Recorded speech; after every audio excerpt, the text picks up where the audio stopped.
As you may have guessed from my previous videos, linked to in the description below, I grew up in a very loving home. I've always loved my parents, siblings, siblings-in-law, nieces, nephews, and extended family. However, the intensity of my love for these family members, which I once thought surpassed any level of love that I could ever experience for someone else, is nothing compared to how much I love my kids. This is not because I love my other family members any less. It's just because I love my children with a kind and depth of self-sacrificial love that I have personally never experienced anywhere else. I would sacrifice my own life to save any of my kids without any hesitation, and I suspect that this is also true of most parents, including yours. I've heard it said that watching your own child is kind of like watching your heart run around outside of your body. I believe this to be metaphorically true. When my oldest son was born and I first got to see his face, it felt in that instant like I already had known him for my entire life. His face looked familiar, even though it was my first time seeing him. As soon as I became a father, it felt as though a giant pit of anxiety and turmoil and stress and concern and worry was forged within my stomach, and that it would never go away. This pit is a catalyst through which I constantly worry about and seek to protect my kids, whom I love far more than my own life. My oldest son, now a teenager, is severely intellectually disabled. Unlike our other children, he cannot talk or clean or take care of himself. Instead, my wife and I have to do most of that for him, and it is really hard sometimes. However, the countless experiences that I have had while caring for him, as well as for my other children, have stretched and changed and made me a better version of me than I was before. There is nothing quite like taking care of other people whom you love more than life itself. The process of forgetting yourself and expending your own physical and mental strength in behalf of someone else, I believe, has a greater power than almost anything else to help make you a more selfless and self-sacrificing person than you were before. There are almost no venues that achieve this more quickly and effectively than being a parent. As a parent, I have drained all of my own strength and energy in behalf of my kids many times. I have worked so hard on so many occasions that when I sat still, my hands would just shake uncontrollably with fatigue when I was done.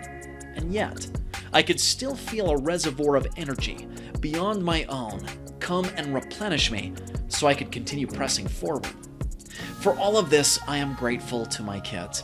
By just existing and needing my care, my example, and my protection, they have all stretched me and helped make me a better version of me than I was before. I know that having children requires a lot of courage because it is hard. For many reasons, it seems that, all too often, we human beings crave and seek after easy lives that are free from all difficulties.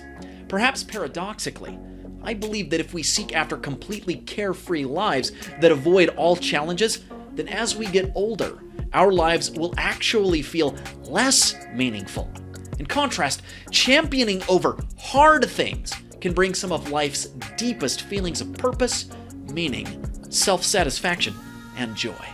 Now, if you doubt me, then please think of any elderly person you know who seems to be truly happy.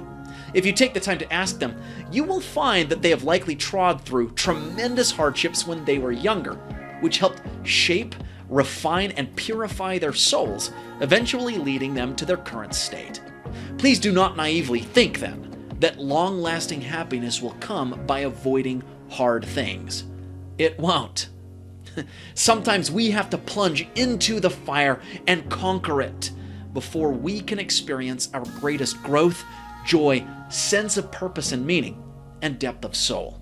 So as I explained in my first video in this series, linked to in the description below, my dad died when I was in high school, and despite this being very sad, I have never carried a single particle of anger or bitterness or regret, because the 17 years that I had with him were really good years.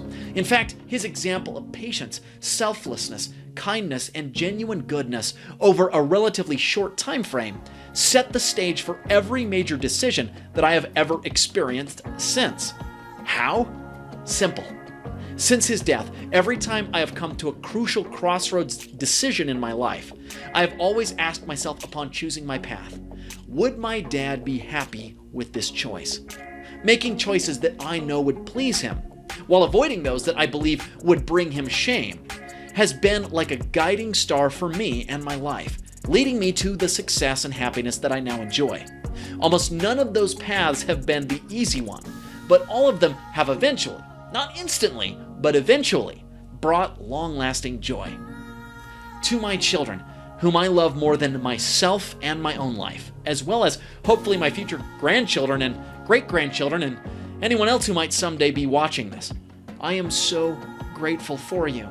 You have made me a better person than I was before because you have stretched me, and as I have been stretched, I have grown. And to the rest of you who are watching, I promise that doing what is right is often the most difficult path, but it is still the right path. As you strive throughout your life to choose this path with a positive attitude, you will feel stretched and challenged, and eventually led to a life filled with a deeper sense of self-satisfaction, meaning, purpose, and joy. Thanks for watching. Please have an enjoyable rest of your day.